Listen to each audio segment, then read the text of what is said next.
So what are the objections that you guys hear, the top objections that you hear when you're in the home? Everybody at once. How about we don't have the money? Okay. We don't have the money.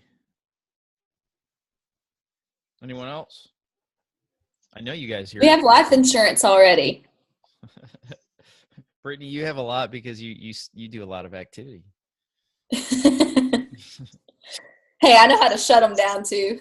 Most of the time, not all the time. I like it. So we already have some life insurance. What else? Come on, anybody? Come on, Omar. Come on, Yvette. I'm trying to think, but Bill, to what Brittany said, that's what it is. A lot of it. I think the most common one is we don't have the money. It's just there's no money and it's too expensive. It's not important. I think those are the most common ones. I mean, I guess once you get in the home, I've learned that as you keep talking and talking and talking and talking and just explaining the value of the insurance, they sooner or later give in if you can continue to talk. I somewhat agree with that, Omar. I really do. Now, there is another strange one that I walked away from that was like a $500,000 mortgage. They had no beneficiaries. I was at a loss, had no idea what to do. They didn't have any kids, no family, no nothing like that. And they wanted the bank to take the house pretty much. And I was just kind of like, all right, then. I mean, what can I say there? That one would be a tough one. We can deal with that. That's going to be a pretty obscure one. But I've had that before. Okay. One step further than that, no beneficiary. Sometimes it's, no, I don't like any of my siblings, and I hate my parents, and I don't want it to go to any of them at all. So I don't know. Yeah. I've had that, or I don't trust my family, and so I don't want it to go to. I don't really have anyone that it might go to. What's it going to matter when you're dead? I know. But it's more of resentment towards people that sometimes steers that objection. Yvette, do you have any objections that you get? Yeah, I've run into here a couple of meetings where when I set the meeting, it just has one person on the letter. And so we sit down and visit, and they're like, oh, well, I need to talk to my fiance about this. So I wasn't aware that there was another person that would be a decision maker when I set the appointment. So. Gotcha. Okay, that one's gonna stem back to making a tweak on your phoning. Yeah, that's funny. To make sure. Okay. That one's pretty easy. I mean, every single time you schedule an appointment, you've got to make sure that now is there anyone else, that significant other, spouse, that we should involve in helping to make this decision. You just address that on the phone and just make sure that they're at the meeting. That's the easy way to handle it. Okay. All right. All right, well, we'll go into a couple of these. First of all, I'll say this, and this is probably the golden nugget of objections, okay? Every single objection that you get, I don't care what it is, the only way that you can deal with an objection is to get to it first. You will lose I say probably 99% of the time, you will not be able to come back from an objection if you don't get to it first. So you've got to be thinking of the objections that mostly occur, and you've got to address those in your setup. So anytime you get to the end of the meeting and they go, I already got some life insurance, I think I'm good. Well, then you're dead. You're a dead duck in the water. There's no way that you can come back. You can try, you can fight it, and you can, well, it's different here, and you possibly can come back from it, but it's almost never going to happen unless you get to it first. So you've got to constantly think about your setup in your conversation has to deal with some of these big objections, the ones that you're hearing a lot. So it's why, and I'll quickly go through, we don't have the money. You have to address the value in the very beginning. You have to address budget. You have to make sure that you're talking about, it doesn't matter how big or small, you've allotted money for something like this. If this is important to you, just like most of our clients, we all purchase things that are important to us, that are valuable to us. It's the reason why people have cable. It's the reason why people have cell phones. It's the reason why people have the things that are valuable to them. So if we can find value today and it fits in the budget, we're going to go ahead and take an application. Is that fair? So dealing with the whole money thing at the very beginning and making sure that you're, if they give you a pushback at that point and say, well, we're on a fixed income, now you got to make sure that again, I'm not in the field as much anymore, but I will tell you that last week when I was in the field, the 2 applications that I took off of leads last week, specifically dealt with that. It's a fixed income family. They don't have a lot of money. They had a couple of small policies, but we were, again, able to find value. We were able to kind of fit into the budget, and they only had a fixed income that they could deal with. They're both on disability. So main thing to get for you guys is objections. You have to, in order to deal with objections in the home, you have to get to them first. You have to be talking about these before they ever come up, because in the logical mind, if you've already addressed it, it's illogical for them to readdress it. If you've already handled it and already come to a conclusion, it doesn't make sense for someone to come back and say, and bring the objection back up. If the objection's brought back up, then you haven't originally dealt with it. So the big thing with objections that I want you guys to take from this is make sure that you're getting to the objection first. Whoever gets there first wins. Okay, it's why in your setup you got to talk about life insurance. It's why you've got to talk about the whole beneficiary one that I don't know that you can really get unless you talk about the importance of spouse, and you uncover that in their why. Is probably the easiest way to do that. If there's only one person at the meeting, again, we talked about that event, probably have to reset it up correctly. But if they are the decision maker, and this is sometimes I will take meetings every once in a while that are one spouse, even though there's 2 people, provided that they convince me on the phone that they are the decision maker, because I am coming to help you make a decision. I'm coming to help you determine what this is, educate you, inform you, make sure it fits in the budget, and to actually help you guys solve this problem. So big first point is the only objections that are won are the ones that you get to first. That's the big underlying theme with objections. I'm going to make one comment on objections on the phone. I know we're talking about the presentation here, in-home presentation, but just jot this down.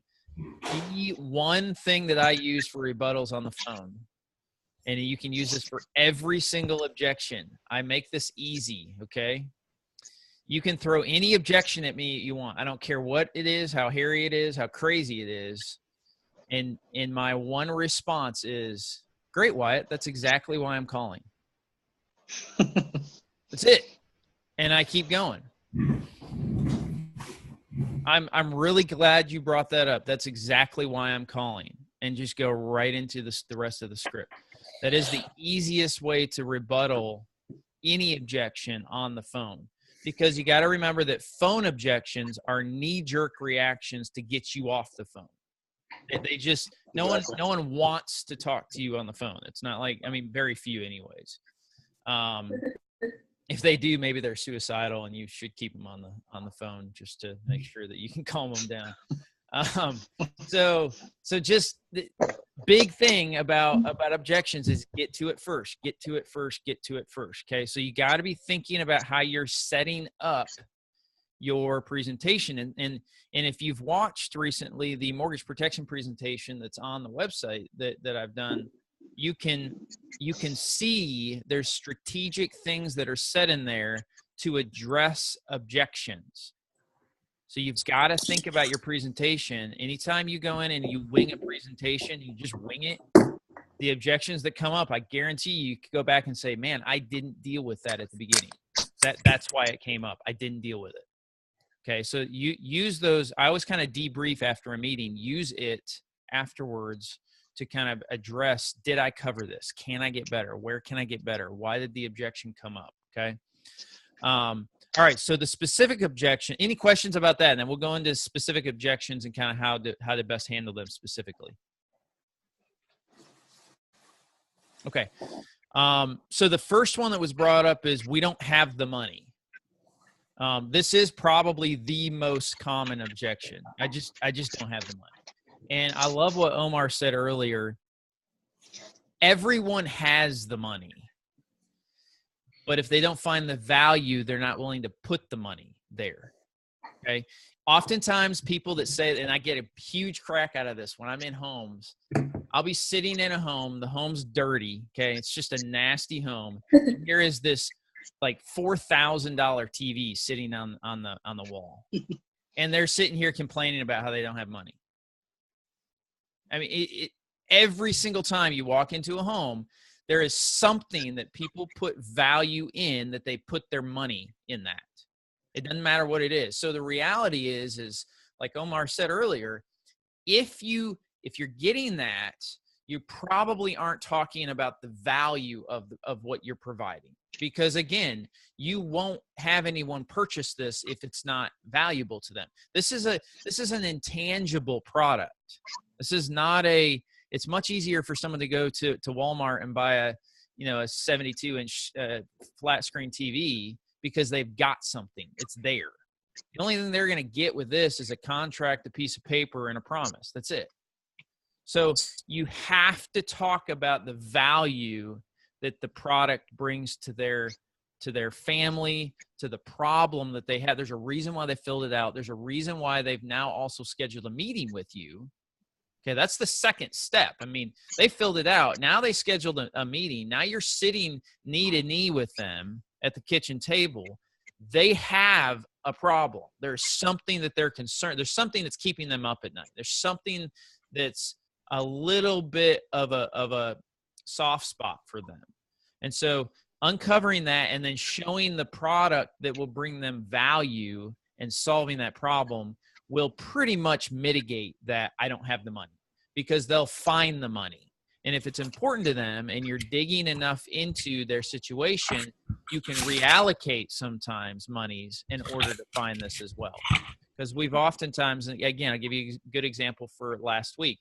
We reallocated some existing insurance that really wasn't as good as they thought it was. And they had some accidental stuff that they didn't know it was accidental. They thought it was something else. And so by asking the right questions, now we can reposition that money. We found the money. It wasn't a lot of money. It was like $80, but we found it. And so if you can talk about the value, you probably won't get as much of the, we don't have the money. Okay. I mean, if they literally are flat broke and they don't have it, you're probably going to know that fairly quickly, and just it's a waste of your time. But if people are interested and they're talking and they really want to solve a problem, they'll put money where they find value. Any questions about that or any other items that maybe would help an individual that deals with that particular objection?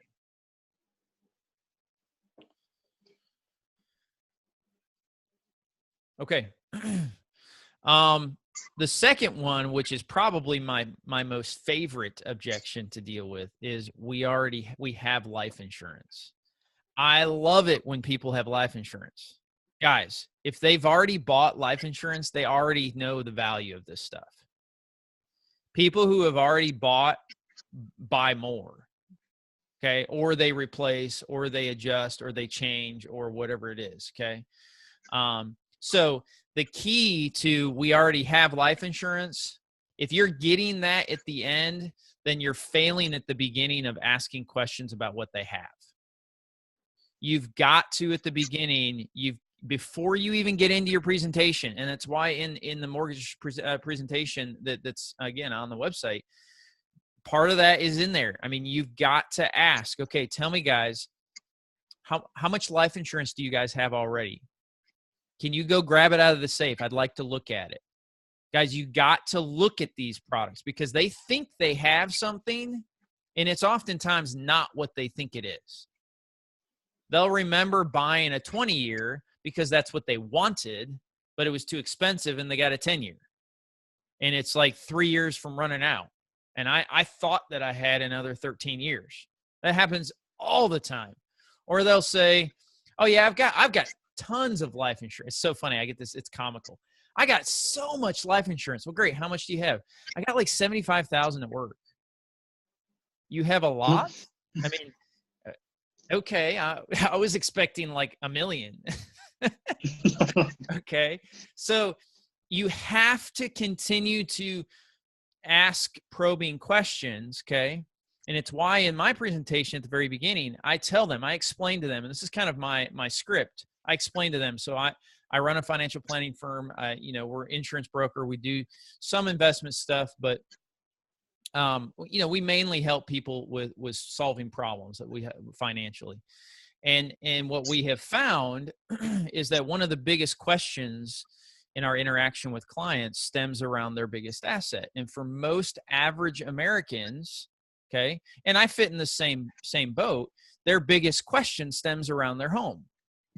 Most people don't plan using their home, their asset. That's a big asset that they put money into. So this is why I'm here, and that's when I slide the lead across the table. That's why I'm here. You had filled this form out. I called you. We set up the conversation. My goal is to help educate you today on what this is, how can we protect the asset, what's the wisest decisions for you, what's the best strategy. Guys, I use these types of words, wise, strategy, because people want to do the right thing. They want to be wise. They want to use good strategies. They want to be smart, okay? When I encourage someone in a direction, I'll say, well, guys, I don't know about you guys, but this is what all of our really smart clients are doing. I use language like that because everyone wants to be smart. They want to be wise, smart, logical, all those things. So when I'm explaining in the very beginning what I do, one of the things that I will say is, guys, inevitably as we're going through and as I'm having this conversation with you, I'm probably going to ask you some questions that you may be thinking won't specifically relate to mortgage protection, okay? And they probably don't specifically relate to mortgage protection. But here's what I want you guys to understand is I can only help you if I really understand your situation. It's like going to a doctor. You walk into the doctor, you don't just say, hey, doc, my elbow hurts. Can you give me some morphine? Like that wouldn't make any sense. Why would the doctor go, oh, okay, I'll just give you some morphine? No, he's going to ask, well, when did this happen? Where does it hurt? Is it on your elbow? Is it in a tendon? Is it the muscle? Is it, maybe let's take an x-ray? Like they're going to ask questions before they assess and give their advice. That's the stance that you have to take when you're in the home. You have to take that stance. You are the consultant. You are not going to give advice until you know that this advice is sound advice. That's the stance I take. And so I tell them it would be a disservice to you if I didn't ask additional questions. So you're going to find that I'm going to ask some questions that may not specifically relate to the mortgage. Okay. Are you comfortable with talking about that? And as long as I get their permission, that's it. I don't ever have to ask again. I will never ask permission again to ask questions. Okay. So then it's just natural conversation. And I'm going to go right into it. And as I go through the presentation, I'm going to feather in questions. So tell me what, and I'm going to assume that they already have certain things. Okay. So I assume you guys already have some life insurance. How much do you guys have? I'm going to assume it, because that's what wise people do. They have life insurance.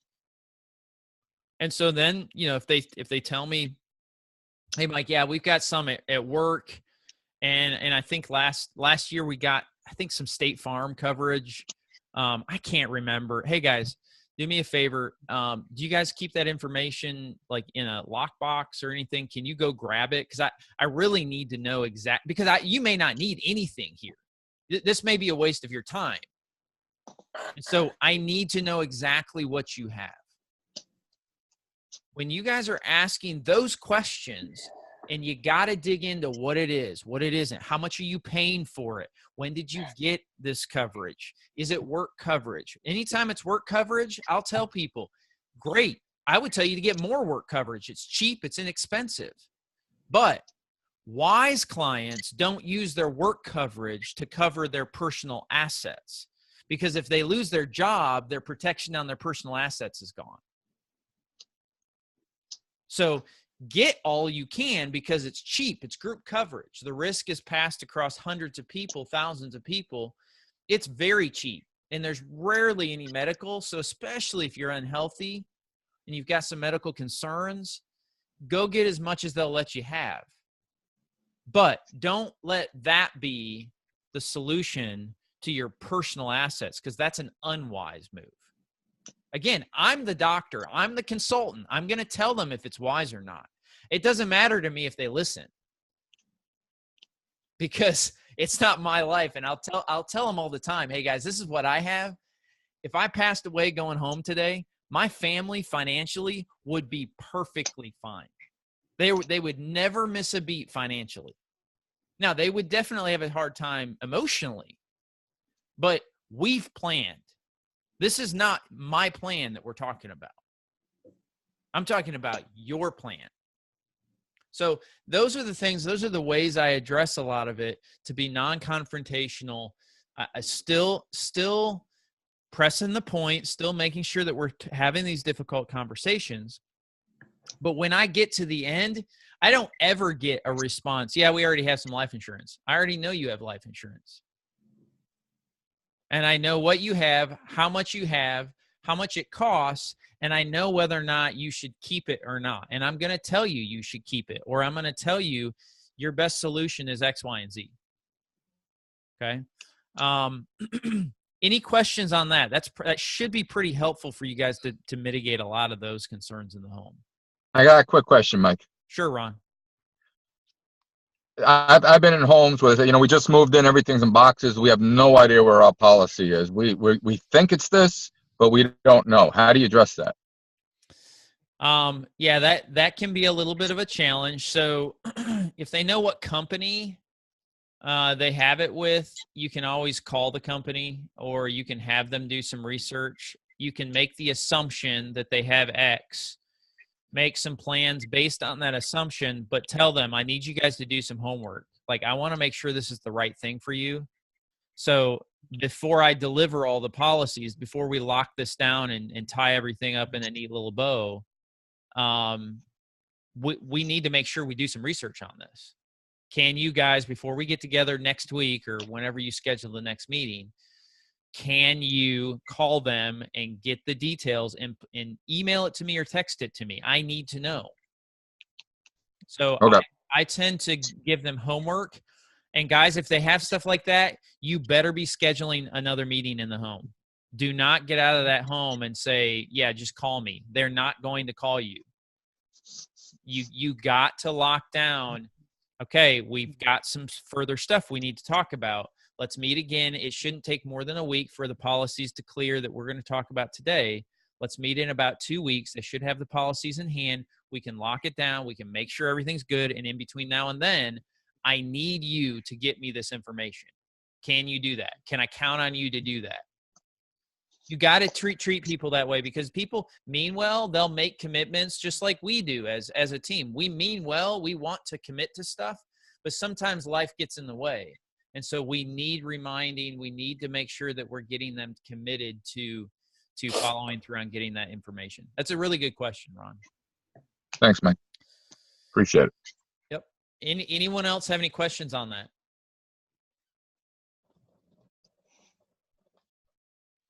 Okay. Mike, I got a question. Yeah. And this is really not a question. I've been in situations where they bring up the policy And quite frankly, I don't know enough about the policy, or I don't know how to read into the policy, or I just think they have a better policy, and it's already based on mortgage protection. Or I've been in a situation where they bring out the policy and it's the same product we're selling, because I'm just kind of going in there and it seems as if they already met with somebody and someone else already sold them. Okay. Are you asking kind of what to do So- with us in that situation? Yeah, because I've been in situations where literally I was one just yesterday, situation where the guy had an American policy and I kind of just ran it real quick and it was exactly the same thing we had. So, what do you do in that situation? I ran it.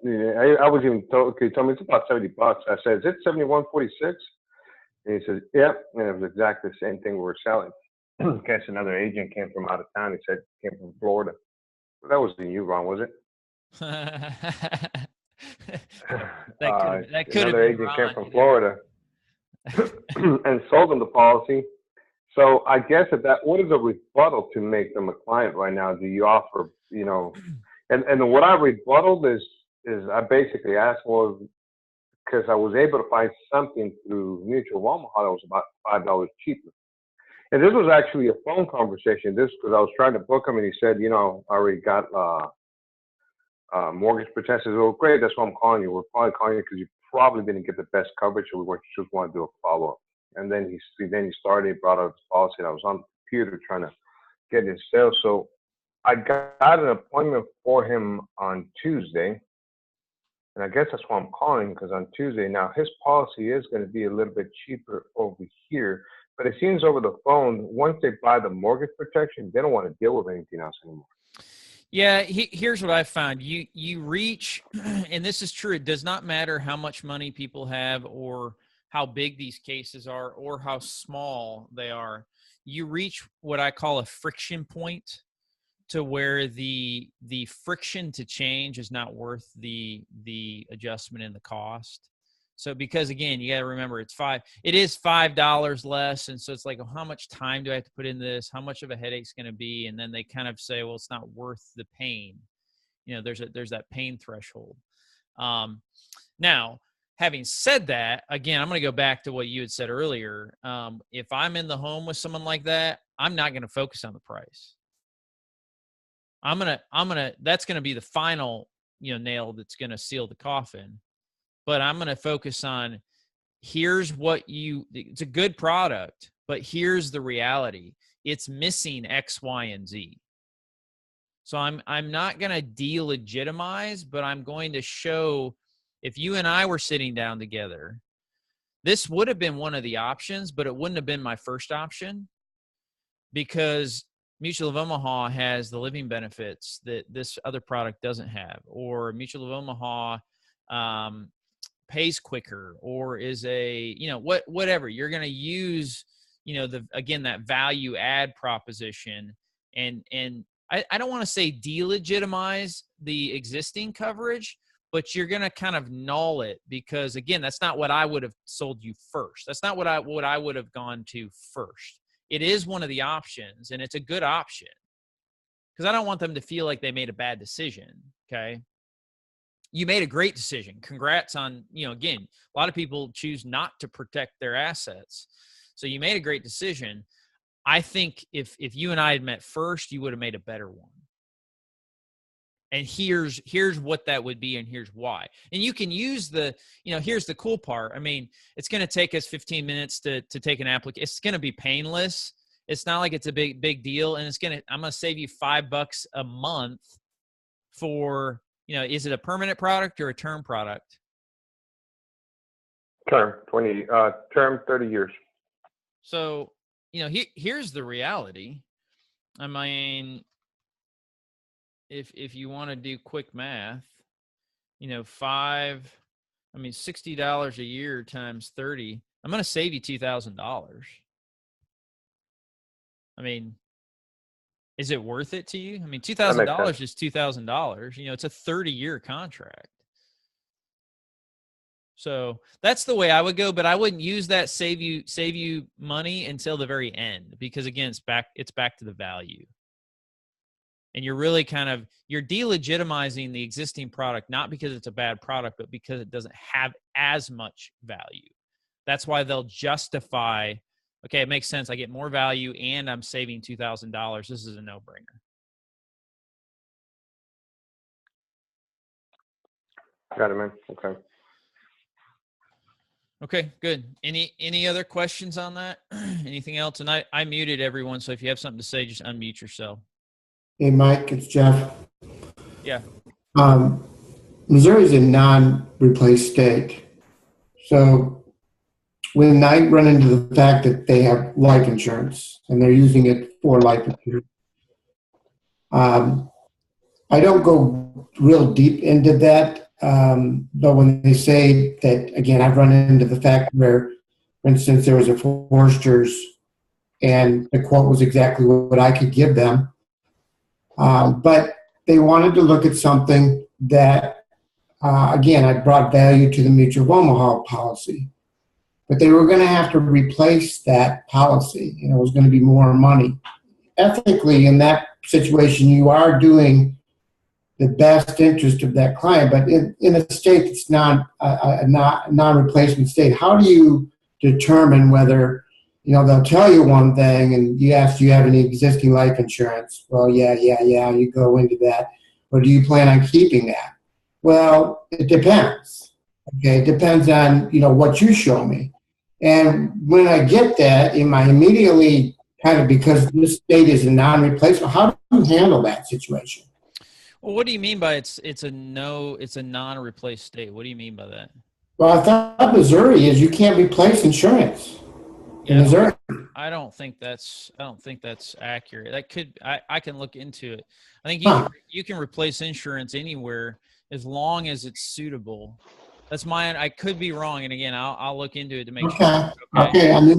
Maybe I'm misunderstanding, but I know you have to fill out the form if they're not going to replace, but everything that I've looked at is that, they say, no, you can't do that in the state of Missouri. But please look into that and get back to me. Yeah, I'll look at it for sure. The way I would handle it is two ways. First of all,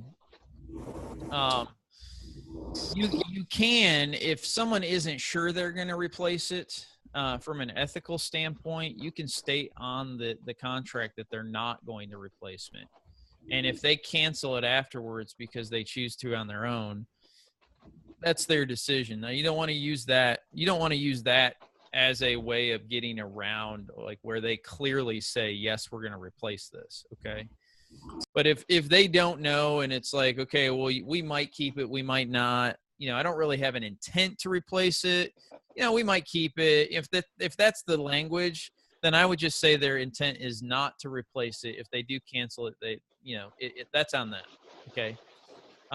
The key there, though, is if they state that, you need to make sure that you coach them on the conversation with the company. If they do a phone call, they need to understand how important it is to convey that same message. So, you're going to tell them that you're not going to replace this. This is additional coverage. If you guys choose to cancel it in the future, you still have that right. That's fine. But, this is the proper way of applying for it. Okay, to make sure that everything is on the up and up. Now, my understanding of replacements in general, okay, I was unaware that any state had a ban on you ever being able to replace stuff. Because quite honestly, if that was the case, all people would do is just cancel the policy and get another one. But there is some fairly heavy regulations in certain states on suitability of replacements. So you cannot replace a policy that has less value, that has lower death benefit. You've got to justify from a suitability standpoint, which is why you fill out those forms oftentimes. You got to justify that this is a good replacement, that you are giving them more value. Even if the cost is a little more, if the client wants more value, they should be allowed to replace it. So again, I'll check for sure. And Yvette, I know that you've been doing some insurance in Missouri for a while. Can you shed any light on that? Yvette? Maybe she's doing something else. You might want to ask her offline as well, because I know she's been in the insurance realm for several years and currently works in tandem with a fairly large other company. She's trying to get out of that, but you might want to ask her just to see if she's got some details on the Missouri side as well. I will do that. Thanks. All right, good. Any other questions on that? I have one, Mike. Yeah. Is there a way of getting them to realize that it's better to replace it on their own, kind of guiding them? Like I had a client who had Globe, and it went up, I think it was every 3 years, it doubled the premium. She didn't know that. Yep. So I kind of pointed it out and let her kind of come to the decision that, well, if you want, we could figure out how much it's costing over 30 years compared to what we're looking about. But I kind of guided her into figuring that out. Can we do that in most cases rather than just saying, because I know it was Brad who would go, oh, you have that? And kind of raise a question mark in the mind? Yeah.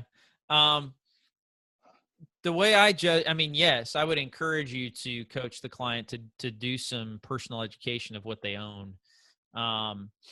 But the question I would ask myself is, how much time do you want to spend? You get, and I don't mean this in a bad way because we're helping people, but you do have to assess how much time is it going to take and how much income is going to be generated from spending this amount of time. Because every hour that you spend additional helping a client, that let's say that you're replacing a $15 Globe Life policy, right, you spend too much time there, you're basically not going to make anything. So you can push that off on the client and say, hey, here's what I need you to do. I need you to call them and I need you to ask these questions. I need you to find out exactly what the total cost of this policy is going to be over the period of 20 years. My understanding of Globe Life is it goes up every X number of years. You'll probably be surprised. And I think once you get that information, I think you'll be able to make your own educated decision. That's what I find with clients. I find that clients, when they find out really what it is, they're a little bit appalled and upset that wasn't disclosed fully to them. So that way, and really that works towards your advantage, because when they do that, they're like, man, Ron, you were right. I called them and X, Y, and Z. And yeah, when can we get together and when can we take this policy? That tends to be the kind of the resounding response. So. Okay. Thanks, Mike. Yep. Anything else? I think the last two, I mean, Brittany brought up one that said, yeah, we don't really have any beneficiaries. That one's going to be very challenging. The only thing I would say is my question in the beginning would be, why am I here? Because if you really don't have anyone that you care about in life at all, period, and all you want to do is toss this to the government, like, sayonara, I'm done, I'm out. I mean, I'm not going to even show you the value of what it is. Because if you don't have anyone that's important to you, that's really what the beneficiary is. It doesn't have to be a spouse or anything of that nature, but it's, who do you want to give it to? Is there a charity you want to give it to? Is there a church? Is there a friend that is very close to you? I mean, if everything was in a perfect world, who would you want to get this asset? And I realize that that's a little bit more of a difficult question for that type of person. But I'd want to explore the why at the beginning, because I know that if that's not explored at the beginning, that whole beneficiary thing, it's going to be irrelevant. And then Yvette also mentioned that she had a couple of instances where there was just one person that she spoke with and didn't realize that there was a second individual that was kind of a decision-making individual, a fiance, or you'll get this a lot of times, actually. The number one scenario where I get this anyways is young people that are in their early 20s that still consult with mom and dad, but are living on their own. So you'll get that response quite a bit where they say, "Oh yeah, this looks really good, but I need to run this by my dad." Okay. Again, if you're not dealing with that at the very beginning, okay, you've got to address that at the beginning. Is there anyone else that you'd need to run this by to make sure that this is a wise decision? Because you can run that by, you can call him there. Hey, let's call him and see if he has any questions about this. Or let's schedule another meeting and let's make sure that he's there at the next meeting. So you can be proactive about those items, again, if you're addressing them before they get asked. That's the number one theme I want you guys to get with this, with objections. You will lose every time if you're the last one to the fight. It's just, you'll never gain back unless you get to the fight first. Okay, you got to get there first. All right, we've got about 7 more minutes. I don't want to keep you any longer than need be. Is there any other questions? This is your time, guys. This is your group mentor time, skill time. So anything else that you guys are dealing with that we can, whether it's phone, whether it's opt, whether it's anything at all that you guys are struggling with that I can help you with.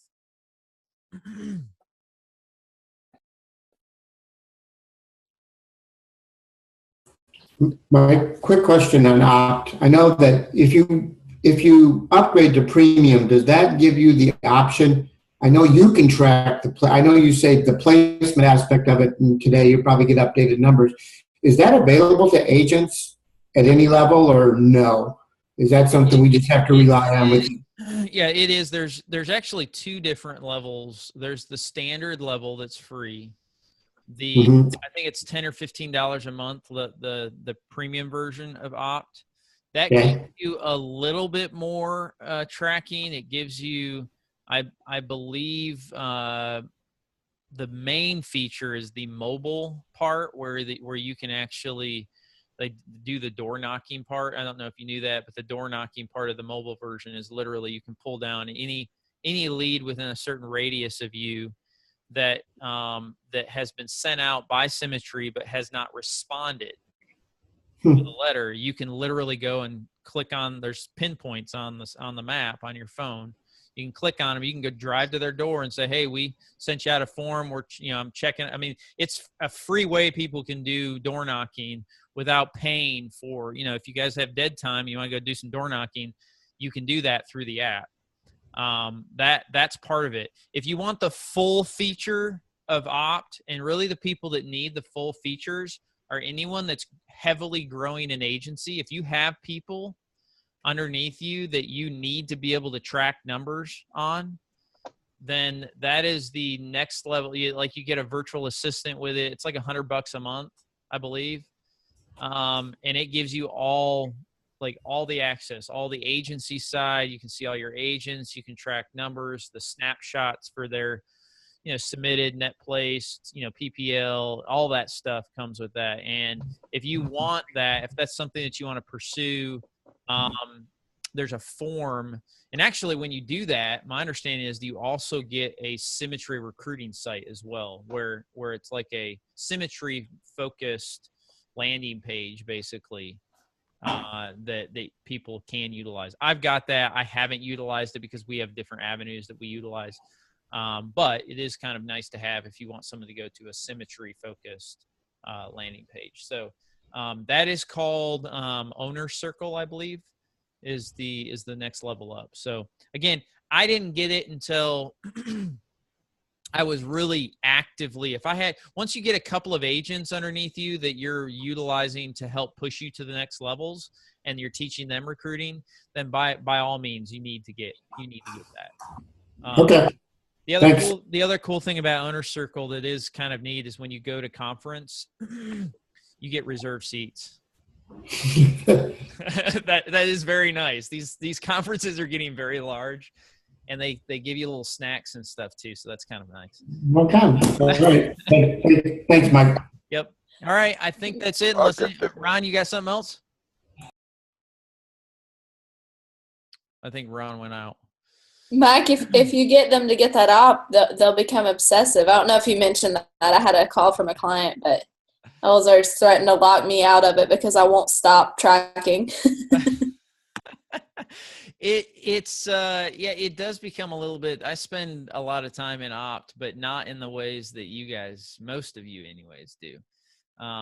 It's all about pulling reports down and seeing what people are doing and seeing the numbers and how they're tracking and all that stuff. So it is pretty neat. And I will tell you this, I can't give you the exact deadline and date for it, but we are in the very near future going to have a new system for our CRM that you guys will probably be very tickled pink about. It'll be way better than anything we've ever seen with Opt. So those days are hopefully coming very soon. I don't have a deadline, but the sooner the better.